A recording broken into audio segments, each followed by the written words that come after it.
아툴 가완디가 쓴요 어떻게 죽을 것인가라는 책에 보면 이런 이야기가 나옵니다. 한 작은 마을에 이 요양원에서 있었던 일입니다. 당시 그곳에는 80명의 노인 중증 장애인들이 이렇게 살았습니다. 근데 대부분이 이 치매를 이렇게 앓고 있었는 거죠. 근데 그 노인분들은 이 가족에게서, 요양원 직원들에게서, 또 세상에서, 또 서로에게 이 철저히 단절되어 살아가는 거죠. 그래서 여러분 요양원 가면 참 정막이 흐릅니다. 고요합니다. 그곳에 의사가 새로 이렇게 부임을 했는데요. 그는 환자들을 진료하고 살펴보니까 이들이 이 세 가지를 통해서 죽어가고 있다라는 것을 이렇게 발견합니다. 그 세 가지가 뭐냐니까 권태와 외로움과 무기력. 모든 사람이 다 동일하게 이 세 가지가 있다라는 겁니다. 권태와 외로움과 무기력. 여러분 이 세 가지가 사실 어디서 옵니까? 어디서 여러분 오는 거죠? 단절에서 온다라는 거죠. 세상과의 단절, 사람과의 단절에서 이 세 가지가 찾아오더라는 겁니다. 우리의 영혼을 갉아먹는, 우리의 생명을 빼앗는 이 세 가지가 이 사람과의 단절, 세상과의 이 단절에서 온다라는 것을 발견한 겁니다. 그래서 그는요 부임하자마자 그들에게 정말 필요한 것은 보호가 아니다. 그냥 이게 보호해주고 요양해주는 것이 아니라 정말 그들에게 필요한 것은 바로 이 생명, 이 생명에 연결시켜주는 것. 이게 그들에게 정말 필요한 것이다라고 생각을 한 겁니다. 그래서 그는요 각 방마다 푸른 식물들을 이렇게 갖다 놓기로 그렇게 직원들에게 제안을 합니다. 또한요 각 복도마다 개와 고양이를 풀어놓기를 이렇게 제안한 겁니다. 또한 인코새 100마리를요 그 요양원에 다 풀어놓습니다. 그리고 여러분 요양원을 어떻게 했습니까? 막 저기서 그 개 짖는 소리, 고양이 짖는 소리, 뭐 새가 짹짹하는 소리, 그 요양원에요 막 그런 소리들이 가득 차는 겁니다. 그런데 놀라운 것은 그게 놀라운 변화가 일어나더라는 겁니다. 그때의 상황을 이렇게 말합니다.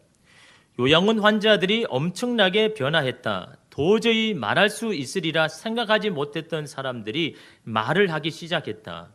걷지 못해 방에만 틀어박혀 있던 사람들이 간호실로 찾아와서 개를 데리고 산책을 하겠다라고 요청을 했다. 이게 참 이게 놀라운 변화잖아요. 아무것도 하지 않으려고 하고 아무 말도 하지 않으려고 그냥 침대와 누워있던 사람들이요.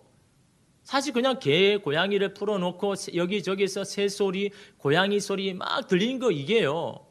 그 죽어가는 그들을 다시 일으키겠다라는 이 삶을 향한 이 갈망, 이게 막 일어나더라라는 겁니다. 무기력하고 외로운 요양원에 새로운 생명의 기운이 유입되면서 사망률이 15%나 줄어들었다고 합니다. 그리고 다른 시설에 비해서 그 치료하는 그 의료에 대한 그 비용이요 절반 가까이 줄어들었다는 겁니다. 그들을 보호해주고 치료해주는 그 물품의 그런 비용이요 절반으로 떨어졌다라는 것이 그것이 여러분 연구된 이런 보고인 겁니다. 여러분 이런 변화가 일어나게 된 것이 무엇 때문입니까? 그들에게 좋은 보호를 해주고 좋은 약을 먹이고 좋은 음식을 먹이고 그것이 그들을 살린 게 아니더라라는 겁니다. 아무리 죽어가는 사람이라고 해도 생명에 접촉하면 살아난다라는 것을 여러분 말하고 있지 않습니까? 또한 사람들은 그 사람이 죽음을 앞두든지 그렇지 않든지 생명에 접촉되기를 원한다는 것을 여러분 우리가 알 수 있는 거잖아요. 우리는 흔히 어떤 사람을 보면 이 사람은 그냥 뭐 죽어가고 있는데 무슨 생명이 필요하라고 말하지만 사람은요 호흡이 끊어질 그때까지 이 생명에 대한 이 갈급함이 있는 겁니다. 내게도 그런 생명을 향한 여러분 그런 이 접촉되기를 원하는 마음이 사람에게는 다 있는 겁니다. 그 작은 생명이 조금만 여러분 유입만 돼도 여러분 우리의 영혼이나 우리의 이 삶은요 달라지고 여러분 살아날 수 있는 것이 바로 여러분 인간인 겁니다. 왜요? 우리 안에 생명이 있으니까요. 우리는 그 생명의 기운을 받고 있는 영혼을 가진 존재이기 때문에 여러분 그런 겁니다. 눈에 보이는 육체적인 것, 시각적인 것, 여러분 이런 것들이 해결된다고 여러분 우리의 영혼과 우리의 삶이 만족을 얻고 살아나는 게 아니더라라는 겁니다. 우리가 생명에 연결될 때, 서로에게 연결될 때 우리는 번영하고 활기를 찾게 되는 겁니다. 반면에 단절되면 죽어갈 수밖에 없는 것이 여러분 우리 인간입니다. 여러분 인류 역사에서 가장 이 생명이 왕성할 때가 언제입니까? 바로 에덴에 있었던 아담과 하와 때 아닙니까? 여러분 그들은 벌거벗었지만요 부끄러워하지 않았습니다. 왜 그렇습니까? 서로에 대한 담이 없기 때문에. 담이 없다는 것은 서로 연결이 되었다는 겁니다. 어떤 말을 해도 다 이해를 하고 받아주고 이런 그런 친밀감이 서로 연결해 준 겁니다. 생명을 가진 아담, 생명을 가진 하와 이들이 서로 연결하니까요. 그 에덴은요. 그 생명이 의욕이 넘치는 겁니다. 하는 일마다 의미가 있고 가치가 있는 것. 그게 여러분 에덴에서 일어난 일이더라라는 겁니다. 생명을 가진 사람이 연결될 때 일어나는 그런 놀라운 역사가 여러분 에덴에서 얼마나 이런 풍성하게 일어났습니까? 그런데 여러분 죄가 그들 가운데 들어오자 그들 속에 이런 담이 생기지 않습니까? 그때부터 부끄러움이 생기고 여러분 나뭇잎으로 여러분 부끄러움을 가르지 않습니까? 여러분 그때부터 어떻게 됩니까? 사람들이 생명을 잃어가더라는 겁니다. 시름시름 앓아가는 겁니다. 그들이 에덴에서 쫓겨났다고 여러분 그냥 죽어간 게 아닙니다. 이미 그들 가운데 여러분 연결할 수 없는 담이 생길 때부터 그들은 이미 죽어가고 있는 겁니다. 생명을 여러분 잃어가고 있는 거죠. 그래서 여러분 그들이 그 에덴에서 여러분 그 생명을 여러분 유지하지 못하고 여러분 힘들게 어렵게 여러분 살아가는 것이 바로 에덴을 떠난 여러분 그들의 모습 아닙니까? 에덴을 떠나서 그런 게 아니라 서로에 대한 담이 생기고 서로가 단절되니까 오는 필연적인 이런 현상이라는 것을 여러분 보여주고 있는 것이다라는 거죠. 여러분 요즘 한국에서 일어나는 일들 보면 참 안타깝습니다. 한쪽에서 한 당을 해산하라고 여러분 청원하고 있고 또 다른 쪽에서는 다른 당을 여러분 해산하라고 그런 청원을 하고 있고요. 여러분 서로를 향한 반목과 질시가 국민들의 마음까지 나누게 하는 이 현실이 참으로 여러분 안타깝지 않습니까? 대화와 통합으로 이끌어야 할 정치인들이 자신들의 당을 위해서 국민들을 볼모로 편을 나누어 서로를 향하여 창을 겨누게 하는 것, 여러분 이것이 정말 옳은 일인지 모르겠습니다. 누구를 위한 것이고 무엇을 위한 것인지 모르겠습니다. 거기에 여러분 동조되어서 서로 마음을 나누고 반목하는 여러분 이 나라가 여러분 제대로 가고 있는 겁니까? 사람들은 그럽니다. 그런 정치와 나와 무슨 상관이 있냐라고. 여러분 사람은요 그렇지 않습니다. 사회에 만연하는 그런 것들이요 우리 삶의 가정에 영향을 끼칠 수밖에 없는 겁니다. 우리가 어떤 생각하고 결단하는데요 그게 다 영향을 끼치고 있는 겁니다. 우리가 바라보고 살아가는 이 사회가 이런 여러분 반목과 질시 가운데 있을 때 우리도 그렇게 여러분 느끼는 겁니다. 우리의 가정도 마찬가지죠. 대화와 이해로 문제를 해결하기보다는 먼저 자신의 감정을 먼저 이고 정죄와 단절로 해결하려고 이렇게 하지 않습니까? 사람은 서로와 단절될 때 시름시름 앓을 수밖에 없는 겁니다. 반면에 서로가 연결되어 함께 감정과 생각과 미래를 나눌 때 우리는 다시 힘을 얻고 생명의 기운을 얻게 되지 않습니까? 여러분의 삶에도 마찬가지잖아요. 어떤 사람과 이런 마음이 갑자기 동하게 되고 갑자기 여러분 감정을 함께 공유하게 될 때 그때 여러분의 마음이 어떻습니까? 너무 행복하잖아요. 다 가진 것 같지 않습니까? 나에 대해서 내 마음을 알아주지 못하고 내 생각과 내 마음에 대해서 반대하는 그 사람이 갑자기 내 생각을 이해하고 인정해주고 내 감정을 여러분 인정해 줄 때 그때 여러분 어떻습니까? 뭐 특별하게 얻은 것이 아니지만요. 여러분 마음이 굉장히 기쁘고 이런 마음이 행복하지 않습니까? 그게 여러분 인간이다라는 것이죠. 오늘 말씀은요. 세상을 변화시키는 그리스도인들이 어떻게 살아야 되는지 구체적으로 삶으로 어떻게 살아내야 되는지를 말씀합니다. 우리 15절 말씀 우리 함께 다시 읽겠습니다. 즐거워하는 자들과 함께 즐거워하고 우는 자들과 함께 울라. 이 함께라는 말에 여러분 유념해야 되는 겁니다. 이 함께라는 것은요 연결되었다라는 겁니다. 인간의 가장 기본적인 여러분 이 감정이 기쁨과 슬픔 아닙니까? 이거를요 함께 누리고 있고 함께 가지고 있다라는 겁니다. 함께 그 감정을 공유하고 있다라는 것을 이런 말씀하고 있지 않습니까? 여러분 즐거워하고 우는 것은요 우리 삶의 핵심입니다.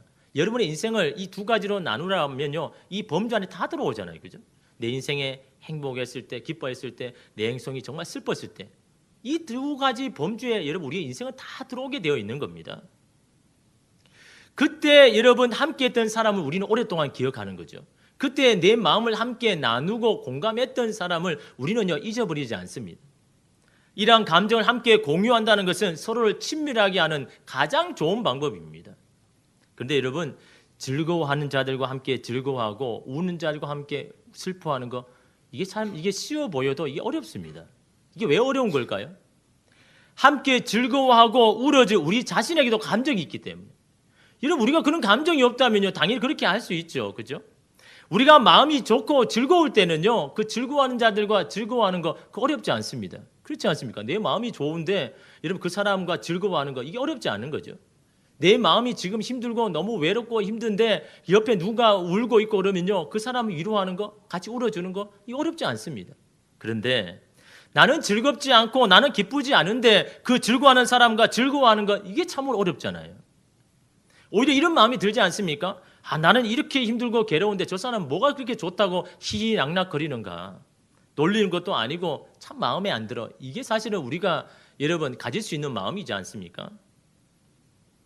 지금 바울이 말하는 것은요, 너의 감정의 상태와 상관없이 즐거워하는 자들과 즐거워해라라는 겁니다.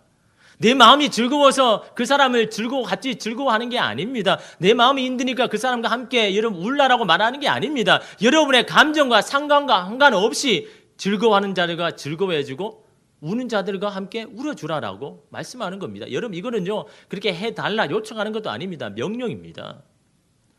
그 어떤 사람은 그런 거죠. 왜 우리가 그렇게까지 해야 되느냐? 왜 내 마음의 감정과 상관없이 왜 우리가 그렇게 해야 되느냐? 여러분 오늘 말씀은 누구에게 하시는 말씀입니까? 세상 하나님을 모르는 사람을 말하는 게 아니라 그리스도인에게 하시는 말씀입니다. 너희가 그리스도인이라면 이렇게 해야 된다라는 이 하나님의 기대하심을 여러분 저와 여러분에게 말씀하는 겁니다. 이거 해도 되고 안 해도 되고 네 취향에 따라 해라. 네 감정에 따라 해라. 오늘 바울은 그렇게 말하고 있지 않습니다. 그들과 함께 해라. 명령으로 말하고 있는 겁니다. 왜요? 우리가 그런 사람이 되기를 원하거든요. 여러분 한번 보십시오. 가정에서나 일터나 교회에서 막 기쁨이 충만한 사람 그들과 함께 있을 때 여러분의 마음도 여러분 부유해지고 풍성해지지 않습니까? 바로 너희들이 그런 사람이 먼저 되어 주어라라고 말씀하고 있는 겁니다. 그 사람의 기쁨을 나누어 줄 수 있는 여러분 그런 자가 되어라라고 말씀하고 있는 거죠. 여러분 공황장애와 우울증이 여러분 바로 사람들과 단절하려고 하는 거 아닙니까? 남의 감정에 개입하지 않고 상관하지 않으려고 하는 겁니다. 그냥 자신의 감정만 끌어안고 있기에 서서히 여러분 그 감정이요 메말라 가는 겁니다. 영원히 여러분 죽어갈 수밖에 없는 겁니다. 여러분 사람은 결코 혼자 있어서는요 내 감정이 달라지거나 바뀌지 않습니다. 어떤 사람은 그러죠. 그냥 나 내버려 두라고. 그냥 내 마음으로 추스릴게. 이러면 사람은요 가만히 있는다 혼자 있는다고 그게 추스러지는 게 아닙니다. 이런 혼자 있으면요 막 여러 가지 다른 생각들이 막 일어나지 않습니까?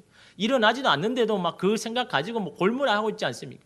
여러분 예수님께서 하나님께서 분명히 말씀하셨지 않습니까? 사람이 독주하는 것이 좋지 않다. 혼자 거하는 것이 좋지 않다라고 이런 분명히 말씀하잖아요. 혼자 이러면 있는 것이 좋은 영향을 끼칠 수 없다라는 것을 이런 말씀하고 있지 않습니까? 여러분 우리가 여러분 즐거워하는 게 이러면 큰 걸로 즐거워합니까? 이러면 큰 걸로 즐거워하는 사람은 그렇게 없습니다. 그냥 너무나 이게 간단한 걸로 여러분 즐거워하지 않습니까? 그죠? 나 누군가에게 칭찬을 받았을 때, 누군가에게 오늘따라 당신이 왜 이렇게 화사합니까? 왜 이렇게 여자들 같은 경우에는 이 화장이 왜 이렇게 잘 받습니까? 막 화장이 뜨는데도 불구하고, 오늘따라 왜 그렇게 화장이 잘 맞는지. 여러분 그거 하나 듣고 여러분 우리가 즐거워하지 않습니까? 우리 한번 우리 옆 사람에게 오늘따라 왜 이렇게 화사합니까? 한번 해보십시오. 뭐 그럴 때 아니 지금 놀리는 거야. 알면서 저래. 여러분 마음이 벌써요. 여러분 단절된 겁니다. 아무것도 아닌 건 말이지만요. 그 한마디에 여러분 그 마음이 여러분 동해지는 겁니다. 여러분. 그때 함께 그냥 기뻐해 주라라는 겁니다. 그냥 그대로 여러분 그 감정을 인정해 주라라는 겁니다. 레리 크랩의 끊어진 관계 다시 읽기라는 책에서 이렇게 말합니다. 두 사람이 연결될 때 영혼 깊은 곳의 상처를 치유하여 회복시킬 힘을 갖고 있는 뭔가가 한 사람에게서 다른 사람에게로 쏟아진다. 그것을 받는 사람은 치유되는 기쁨을 경험하고 그것을 주는 사람은 치유에 쓰임받는 데서 오는 훨씬 더 큰 기쁨을 맛본다. 누가 더 이익입니까? 그 기쁨을 함께 나누어주고 함께 공감하는 사람이요 더 유익이라는 겁니다. 그 기쁨을 받는 사람도 치유되지만 그것을 나누어 주는 사람은 더 큰 기쁨에 자기 자신이 치유된다라는 겁니다. 그러기에 두 사람은 연결되어야 된다. 두 사람의 감정을 함께 공유되어야 된다라는 것을 이런 말씀하고 있지 않습니까? 이러면 기쁨이라는 감정을 서로 공감할 때 이러면 그 사람도 치유가 일어나고 그 마음을 나누어 주는 사람도 그 큰 기쁨으로 이러면 치유되는 겁니다. 연구조사에 의하면요, 늘 기뻐하는 사람은 기뻐할 줄 모르는 사람보다 덜 인색하다고 합니다. 또한 기쁨이 많은 사람일수록 가정을 잘 지켜내고 고난을 극복하는 힘이 뛰어나고 활력이 넘쳐나고 삶의 열정이 더 강하다라고 말씀하고 있는 거예요. 여러분 기뻐하는 사람입니까? 기뻐할 것이 있어야 기뻐하지라고 이런 말씀하지 마십시오. 그런 조건이 되어서 기뻐하는 경우가 여러분 인생에 몇 번 있겠습니까? 정말 기뻐할 조건이 되어서 내가 기뻐할 경우가 여러분 손꼽아 여러분 기다리지 않습니까? 하나님께서 우리에게 기뻐할 이유를 다 주셨습니다. 누구에게나 다 여러분 기뻐할 이유를요, 여러분 다 주셨습니다. 근데 여러분 중요한 게 뭡니까? 그 기쁨을 너 혼자 누리지 말라. 느헤미야 8장 10절 말씀에 이렇게 말합니다. 느헤미야가 또 그들에게 이르기를 너희는 가서 살찐 것을 먹고 단 것을 마시되, 이 말은 뭡니까? 주님 앞에 예배를 드리고 난 다음에 가서 기쁨을 누려라. 맛있는 거 먹고 그건 기쁨으로 살아라 라고 말하지만 마시되, 그러나 뭐라고 이야기합니까? 준비하지 못한 자에게는 나누어 주라. 여기서 준비하지 못한 자가 뭡니까? 하나님 앞에 제사 드리러 나왔는데 드릴 재물도 없는 겁니다. 많이 드리지 못해가지고 다른 사람과 나눌 수도 없는 겁니다. 그런 마음을 가진 자들이 있다라는 겁니다. 그런 자들을 기억해서 너희의 가진 것을 나누어 줘라. 왜 나누어 줘라 합니까? 그 기쁨을 함께 공감해라.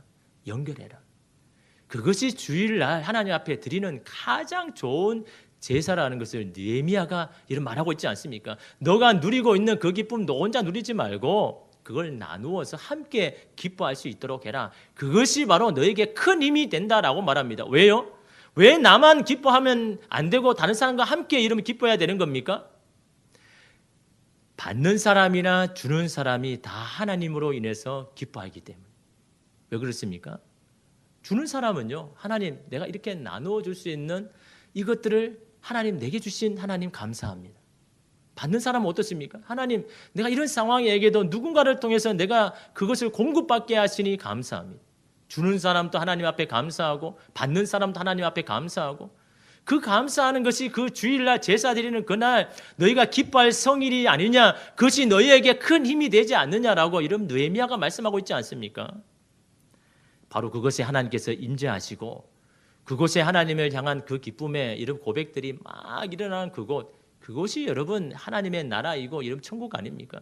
그것을 누리라고 이런 말하고 있지 않습니까? 함께 울어주는 것도 마찬가지입니다. 여러분 뭐 장례식장에 가서만 울어주라고 하는 게 아니지 않습니까? 그 사람이 여러분 오늘 하루에 너무 힘든 일이 있다 그러면요, 가정에서 좀 안 좋은 일이 있다 그러면요, 누구와 다투어서 여러분 와서 침울해 있다면요, 그냥 그 감정을 여러분 인정해주고 여러분 함께 울어주면 되는 겁니다. 그런데 여러분 사실은요, 이 함께 울어주는 것이 이게 참 사람들이 잘 못합니다. 여러분 어떤 사람을 이렇게 상담하다 보면요, 그런 게 보이거든요. 상담을 받는 사람은 자기가 뭐가 문제인지 잘 모릅니다. 근데 상담을 하는 사람은 이 사람이 이것만 고치면 달라질 건데 그 사람의 문제가 보이는 겁니다. 그래서 여러분 이야기를 듣다 보면요, 이 목 구멍까지 그 문제를 이야기해주고 싶은 마음이요 막 있습니다. 이 상담을 해보시면 압니다. 당신은요 이것만 사실은 고치면, 이것만 바꾸면 당신이 달라질 건데 또 이거 모르느냐라고 말하고 싶은 마음이요 막 꿀떡 같습니다. 근데 그 말해버리면요, 그 상담 그냥 끝나버리는 거죠. 좋은 상담은요, 방향을 지시해 줄 필요도 없고 문제를 해결해 줄 필요도 없는 겁니다.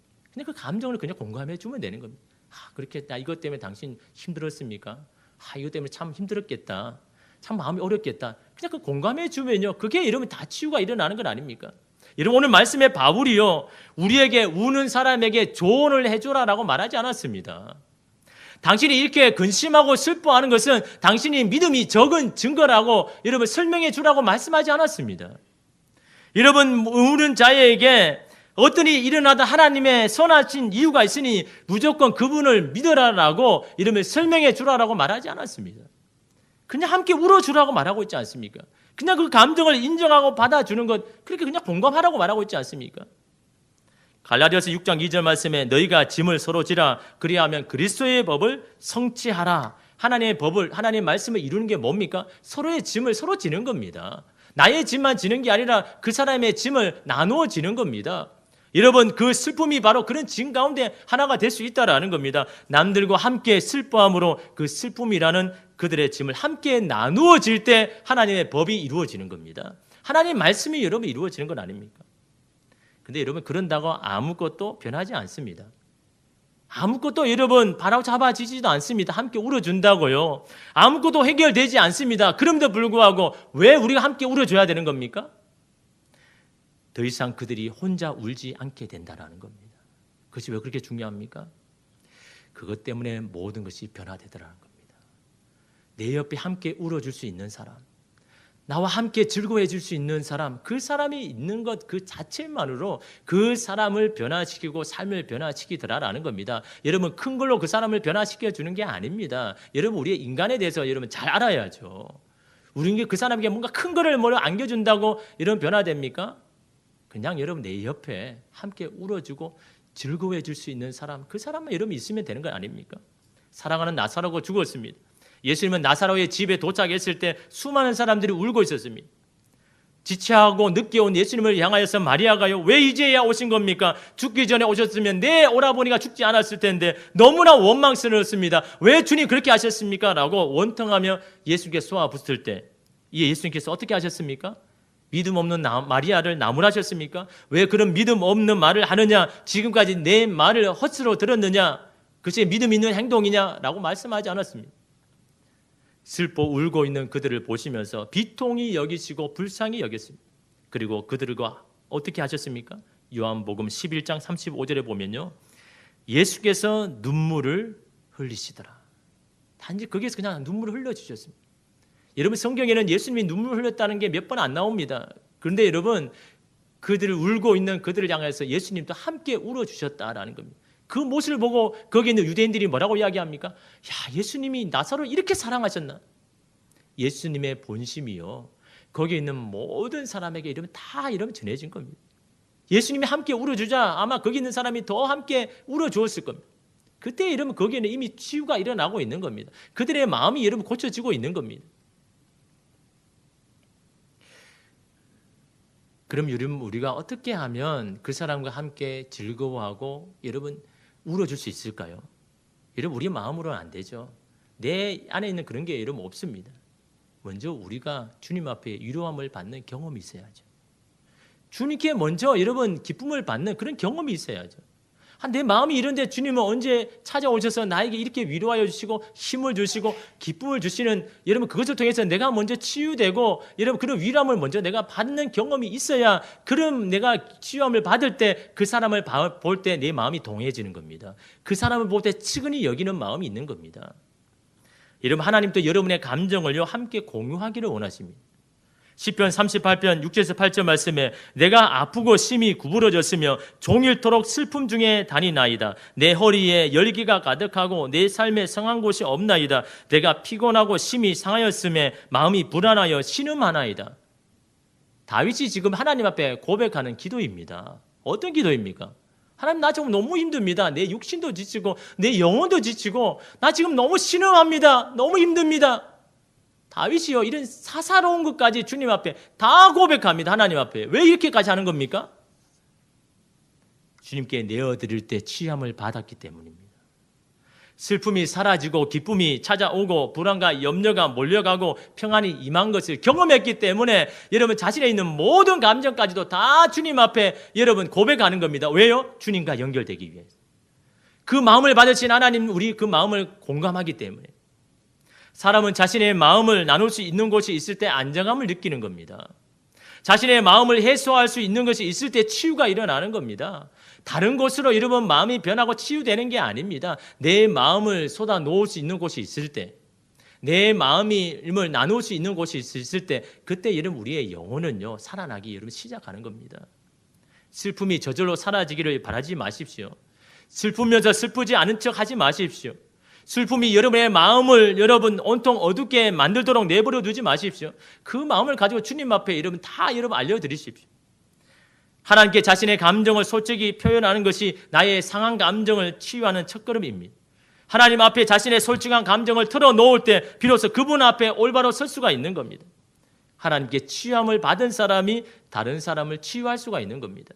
하나님께 위로를 받은 사람이 다른 사람을 위로할 수가 있는 겁니다. 하나님으로 인해서 기뻐함을 얻은 사람이 그 기쁨을 나눌 수 있고 그 사람과 함께 이러면 즐거워할 수 있고 이러면 기뻐할 수가 이러면 있는 건 아닙니까? 이러면 행복은 멀리 있는 것이 아니지 않습니까? 나와 함께 즐거워할 수 있고 함께 슬픔을 나눌 수 있는 그런 사람이 여러분 행복한 사람입니다. 여러분이 먼저 그런 사람이 되라고 오늘 바울은 말하고 있는 겁니다. 그런 사람을 기다리지 말고 그런 사람이 내게 나타나게 하려고 하지 말고 너희들이 바로 그런 사람이 되어라. 사람들의 기쁨과 슬픔에 대한 위로를 받을 수 있는 그 길을 열어주는 사람이 되라고 바울은 저와 여러분에게 말씀하지 않습니까? 지금 우리에게 필요한 것은요, 우리의 인생을 설명해 주거나 지시해 주는 사람이 필요한 게 아닙니다. 함께 할 수 있는 사람이 오늘 우리에게 필요한 거 아닙니까?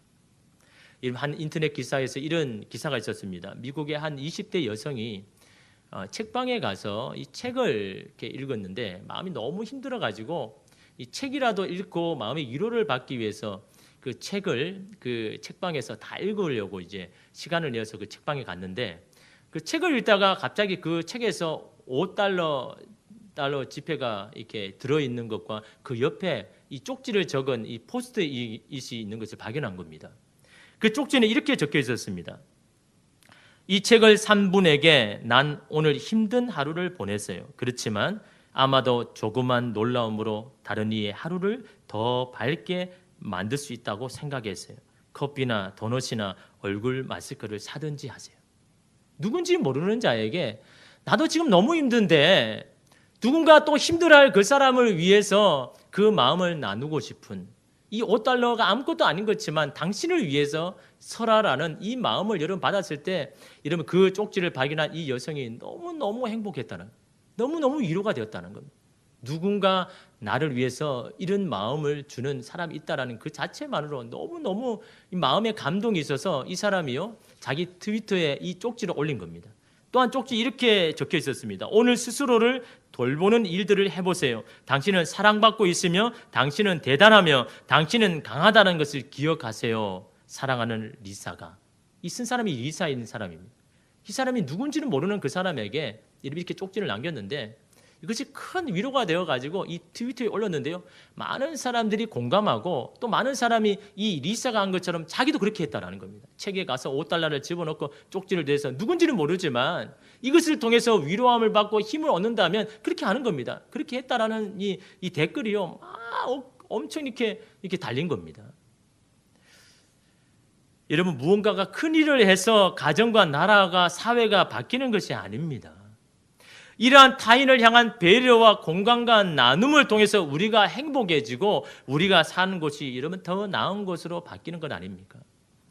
그리스도인들은요 이러한 일을 해야 할 책임이 있습니다. 즐거워하는 자와 즐거워하고 슬퍼하는 자와 함께 있어줄 때 그들은 바로 하나님의 마음을 알게 되는 겁니다. 내가 받았던 하나님의 마음 위로가 그 사람에게도 이러면 그 위로와 마음이 흘러가게 되는 겁니다. 그것이 이러면 그 사람을 살리고 이러면 회복시키는 것 아닙니까? 가정의 달입니다. 함께 기뻐해주고 함께 슬퍼해주는 것만으로도 여러분 우리 가정은 더 풍성해지고 부유해질 것입니다. 저와 여러분들이 바로 그 길을 열어주는 사람이 여러분 되시기를 바랍니다. 그 사람에게 하나님의 마음을 나누어주는 여러분 그곳에 하나님의 나라가 임하고 모든 사람이 그 하나님으로 인하여서 기뻐하고 힘을 얻는 저와 여러분 되기를 간절히 소망합니다.